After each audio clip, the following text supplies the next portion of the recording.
Hi welcome to Sriju channel.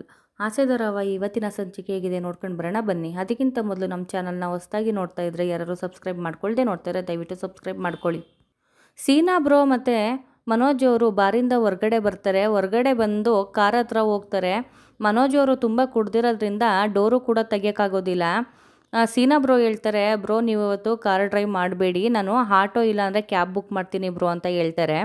5 degree Manoj ಇಲ್ಲಿ ನಾನು ಕ್ಯಾಬಲ್ಲಿ ಆಟೋದಲ್ಲಿ ಹೋಗ್ಬೇಕಾ, ನಾನು ನನ್ನ ಕಾರಲ್ಲೇ ಹೋಗೋದು ಅಂತ ಹಠ ಮಾಡ್ತಿರ್ತಾರೆ. ಅಷ್ಟರಲ್ಲಿ ಲೇಡಿ ಪೊಲೀಸನ್ನು ನೋಡ್ತಾರೆ. ಸೀನಾ ಬ್ರೋ ಹೊರಟೋಗ್ತಾರೆ ಅವರನ್ನು ನೋಡಿ. ಪೊಲೀಸವರು ಮನೋಜ್ ಹತ್ರ ಬರ್ತಾರೆ. ಏನ್ರಿ ಇಷ್ಟೊಂದು ಕುಡ್ದಿದ್ದೀರಾ ಅಂತ ಹೇಳ್ತಾರೆ. ಯಾರು ಕುಡ್ದಿರೋದು, ನಾನು ಕುಡ್ದಿಲ್ಲ ಅಂತ ಹೇಳ್ತಾರೆ. ರೋಹಿಣಿ ಅವರೇ ಹೋಗಿ ಅಲ್ಲಿ ಡ್ರಿಂಕ್ ಆ್ಯಂಡ್ ಡ್ರೈವ್ ಮಿಷಿನ್ ಐತೆ ತೊಗೊಬನ್ರಿ ಊದ್ಸೋಣ ಅಂತ ಹೇಳ್ತಾರೆ. ಮನೋಜ್ ಅವರು, ಮೇಡಮ್ ಇವ್ರ ಹೆಸರು ರೋಹಿಣಿ ಅಂತನಾ ಅಂತಾರೆ. ಹೌದು ಅಂತ ಹೇಳ್ತಾರೆ ಇವರು. ಲೇ ರೋಹಿಣಿ, ನೀನು ನನಗೆ ಮೋಸ ಮಾಡಿಬಿಟ್ಟಲ್ಲೇ, ನೀನು ಮೊದಲೇ ಮದುವೆ ಆಗಿ ಒಂದು ಮಗು ಇರೋ ವಿಷಯನ ಮುಚ್ಚಿಟ್ಟು ನನ್ನ ಜೊತೆನೇ ಮದುವೆ ಆದ 2 ವರ್ಷ ಸಂಸಾರ ಮಾಡ್ದಲ್ಲೇ ಅಂತ ಬೈತಾ ಇರ್ತಾರೆ. ಆ ಲೇಡಿ ಪೊಲೀಸು ಅಳ್ತಾ ಇರ್ತಾರೆ. ನೋಡಿ ಮೇಡಮ್, ನಾನು ಒಂದು ಮದುವೆನೂ ಆಗಿಲ್ಲ ಮೇಡಮ್, ಯಾರು ಕೇಳಿಸ್ಕೊಂಡ್ರೆ ಏನು ಮೇಡಮ್ ಮಾಡೋದು ಅಂತ ಅಳ್ತಿರ್ತಾರೆ. ಏ ಲೋಫರ್, ಯಾಕೋ ಹಿಂಗೆ ಆಡ್ತಾ ಇದೆಯಾ, ಹತ್ತಿಸ್ರಿ ಜೀಪನ್ನ ಕರ್ಕೊಂಡೋಗೋಣ, ಸ್ಟೇಷನ್ಗೆ ಹಾಕಿ ರುಬ್ಬಿದ್ರೆ ಗೊತ್ತಾಗುತ್ತೆ ಅಂತ ಇನ್ಸ್ಪೆಕ್ಟ್ರು ಬೈತಾ ಇರ್ತಾರೆ. ಅಲ್ಲಿಗೆ ಸೂರ್ಯ ಅವ್ರು ಬರ್ತಾರೆ. ಮನೋಜ್ ಅವರು, ಲೇಡಿ ಪೊಲೀಸ್ ಜೊತೆ ನಾನು ಬರೋದಿಲ್ಲ, ಯಾರ ಜೆಂಟ್ಸ್ ಪೊಲೀಸನ್ನ ಕರೆಸಿ ನಾನು ಅವ್ರ ಜೊತೆನೇ ಬರೋದು ಅಂತ ಹಠ ಮಾಡ್ತಿರ್ತಾರೆ. ಸೂರ್ಯ ಅವರು, ಯಾಕೆ ಮೇಡಮ್ ಏನಾಯಿತು ಮೇಡಮ್ ಅಂತ ಕೇಳ್ತಾರೆ. ನೋಡ್ರಿ ಇವರು ನಮ್ಮ ಲೇಡಿ ಕಾನ್ಸ್ಟೇಬಲು ಎಷ್ಟೊಂದು ಅಳ್ತಿದ್ದಾರೆ ಅಂತ, ಮದುವೆ ಆಗಿದೆ ಮೋಸ ಮಾಡಿದ್ರು ಅಂತ ಏನೇನೋ ಅಂತಿದಾರಲ್ಲ, ಸರಿ ಏನ್ರಿ ಇದು ಅಂತ ಕೇಳ್ತಾರೆ. ಮೇಡಮ್ ಅವ್ರ ಹೆಸ್ರೇನು ಮೇಡಮ್ ಅಂತ ಕೇಳ್ತಾರೆ ಸೂರ್ಯ ಅವರು. ರೋಹಿಣಿ ಅಂತ ಹೇಳ್ತಾರೆ. ಮೇಡಮ್ ಅವನ ಹೆಂಡತಿ ಹೆಸರು ರೋಹಿಣಿ ಅಂತಲೇ ಮೇಡಮ್, ಅವ್ರಿಗೆ ಫಸ್ಟೇ ಮದುವೆ ಆಗಿ ಒಂದು ಮಗು ಇರೋ ಸತ್ಯ ನಿನ್ನೆ ತಾನೇ ಗೊತ್ತಾಯಿತು ಮೇಡಮ್, ಅದಕ್ಕೆ ಇವನು ಹಿಂಗೆ ಆಡ್ತಾ ಇದ್ದಾನೆ ಅಷ್ಟೇ. ನಮ್ಮ ಅಣ್ಣ ತುಂಬ ಒಳ್ಳೆಯವನು ಮೇಡಮ್, ಈ ರೀತಿ ಎಲ್ಲ ಆಡಲ್ಲ ಪಬ್ಲಿಕಲ್ಲಿ ಅಂತ ಸೂರ್ಯ ಅವ್ರು ಹೇಳ್ತಾರೆ. ಸರಿ ಜೋಪಾನವಾಗಿ ಮನೆಗೆ ಕರ್ಕೊಂಡೋಗಿ, ಈ ಏರಿಯಾದಲ್ಲಿ ಇನ್ನೊಂದು ಸತಿ ಏನಾರು ಕಾಣಿಸ್ಕೊಂಡ್ರೆ ನಾವಂತೂ ಸುಮ್ಮನೆ ಇರಲ್ಲ ಅಂತ ಹೇಳಿ ಪೊಲೀಸರು ಹೊರಟು ಬಿಡ್ತಾರೆ. ವಿಶಾಲಾಕ್ಷಿ ಅವರು ಶಾಂತಿ ಮನೆಗೆ ಬರ್ತಾರೆ. ಟೀಚರ್ ಅಂದ್ಕೊಂಡು ಬರ್ತಾರೆ. ವಿಶಾಲಾಕ್ಷಿ ಅವರೇ ಬನ್ನಿ ಅಂತ ಶಾಂತಿ ಅವ್ರು ಕರೀತಾರೆ. ಮೇಡಮ್ ನಿಮ್ಗೆ ಇಂಥ ಅನ್ಯಾಯ ಆಗಬಾರ್ದಿತ್ತು ಮೇಡಮ್, ನೀವು ಎಷ್ಟು ಬುದ್ಧಿವಂತರು, ಇಷ್ಟೆಲ್ಲ ಮೋಸ ಮಾಡ್ಬಿಟ್ಲಲ್ಲ ನಿಮಗೆ, ನೀವು ಈಗಲೂ ಹೇಳಿ ಮೇಡಮ್, ನಮ್ಮ ಹುಡುಗ್ರನ್ನ ಬಿಟ್ಟು ಅವಳನ್ನ ಸರಿಗೆ ವಿಚಾರಿಸ್ಕೋತೀನಿ ಅಂತ ವಿಶಾಲಾಕ್ಷಿ ಅವ್ರು ಹೇಳ್ತಾರೆ. ಶಾಂತಿ ಅವರು, ಅವಳೆಲ್ಲರೂ ಆಳು ಬಿದ್ದೋಲಿ, ಅವಳು ವಿಚಾರನೇ ನಮಗೆ ಬೇಡ, ಸದ್ಯಕ್ಕೆ ನನ್ನ ಮಗನ ವಿಚಾರಕ್ಕೆ ಬರದೇ ಇದ್ದರೆ ಸಾಕು ಅಂತ ಶಾಂತಿ ಅವ್ರು ಹೇಳ್ತಾ ಇರ್ತಾರೆ.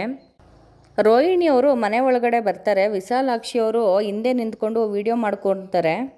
ಶಾಂತಿ ಅವರು ಕೋಪ ಮಾಡ್ಕೊಂಡು, ಯಾಕೆ ಬಂದೆ ಇಲ್ಲಿಗೆ, ಮತ್ತೆ ಏನಾರ ಬಂದರೆ ಕೊಂದಾಕ್ಬಿಡ್ತೀನಿ ಅಂತ ಹೇಳಿದೆ ತಾನೇ, ಯಾಕೆ ಬಂದೆ ಅಂತ ಕೇಳ್ತಾರೆ. ಬೆಳಿಗ್ಗೆ ಎದ್ದು ಅರಿಶಿನ ಕುಂಕುಮ ಮೆತ್ತೋ ಕೈಗೆ ರಕ್ತದ ಕಲೆ ಅಂಟ್ಕೊಳ್ಳೋದಕ್ಕೆ ನೋಡೋದಕ್ಕೆ ಬಂದೇನೆ ಮಂಡ್ರಗಪ್ಪೆ ಅಂತ ಶಾಂತಿ ಅವರು ಬೈತಾರೆ. ರೋಹಿಣಿಯವರು, ಅತ್ತೆ ಅಂತಂದರೆ ಏನೇ ಅತ್ತೆ, ನಿನ್ನ ನೆರಳೇನಾರ ಬಿದ್ದರೆ ನಾವು ಸುಟ್ಟು ಬೂದಿ ಆಗೋಗ್ತೀವಿ, ಕೈ ಕಟ್ಕೊಂಡು ಬಾಯಿ ಮುಚ್ಕೊಂಡು ಹೋಗ್ತಾ ಇರು ನಮ್ಮ ಮನೆಯಿಂದ ಅಂತ ಶಾಂತಿ ಅವರು ಹೇಳ್ತಾರೆ.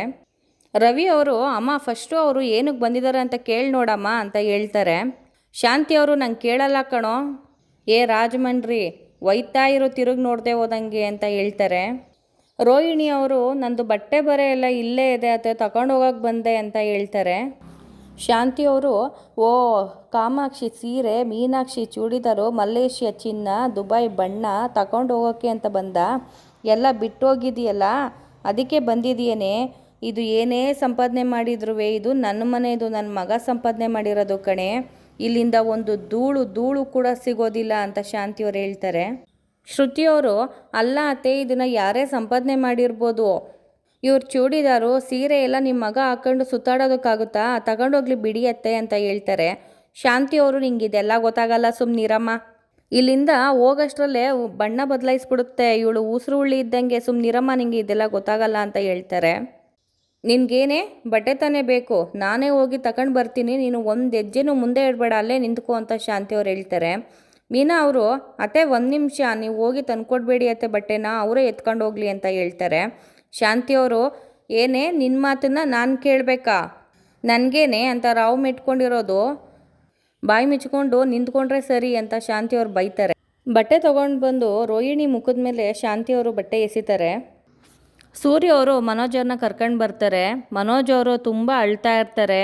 ಸೂರ್ಯ ಅವರು, ಯಾಕಪ್ಪನೇ ಅಳ್ತಿದೀಯಾ ಅಂತ ಕೇಳ್ತಾರೆ. ಸೂರ್ಯ, ಅವಳನ್ನ ನಾನು ನನ್ನ ಲೈಫಲ್ಲಿ ರಾಣಿ ಅಂತ ಅಂದ್ಕೊಂಡಿದ್ದೆ, ಆದರೆ ಅವಳು ನನಗೆ ಸಾಂಬ್ರಾಣಿ ಹಾಕಿ ಹೊರಟೋಗ್ಬಿಟ್ಲಲ್ಲೋ ಅಂತ ಅಳ್ತಿರ್ತಾರೆ. ಸೂರ್ಯ ಅವರು ಮನೋಜ್ ಅವ್ರನ್ನ ಮನೆ ಒಳಗಡೆ ಕರ್ಕೊಂಡು ಬರ್ತಾರೆ. ಮನೋಜ್ ಅವರು ರೋಹಿಣಿನ ನೋಡ್ಬಿಟ್ಟು, ಲೋ ಅಪ್ಪಿ, ಯಾಕೋ ಈ ಮೋಸ್ಕ ತೀರ ಮನೆಗೆ ನಂಗೆ ಕರ್ಕೊಂಡು ಬಂದಿದೆಯಲ್ಲೋ ಅಂತ ಕೇಳ್ತಾರೆ. ಶಾಂತಿಯವರು, ಏ ಸೂರ್ಯ, ಏನೋ ಮಾಡ್ಕೊಂಡು ಕರ್ಕೊಂಡು ಬಂದಿದೆಯಾ ನನ್ನ ಮಗನ್ನ ಅಂತ ಕೇಳ್ತಾರೆ. ಸೂರ್ಯ ಅವರು, ಇದೊಳ್ಳೆ ಸರಿ ಹೋಯ್ತಲ್ಲ ಸಿಕ್ಕರೆ, ಎಲ್ಲೋ ಕುಡ್ಕೊಂಡು ನಿಂತಿರೋನ ನಾನು ಮನೆ ಕರ್ಕೊಂಡು ಬಂದಿದ್ರೆ ನೀನು ನನ್ನನ್ನೇ ಬೈತಾ ಇದೆಯಲ್ಲ ಅಂತ ಕೇಳ್ತಾರೆ. ಅಲ್ಲಿಗೆ ಇವತ್ತಿನ ಎಪಿಸೋಡ್ ಮುಕ್ತಾಯವಾಗುತ್ತೆ. ನಮ್ಮ ವಿಡಿಯೋ ನಿಮಗೆ ಸ್ವಲ್ಪನಾದರೂ ಇಷ್ಟ ಆಗಿದ್ರೆ ಪ್ಲೀಸ್ ಸಬ್ಸ್ಕ್ರೈಬ್ ಮಾಡ್ಕೊಳ್ಳಿ. Thank you for watching.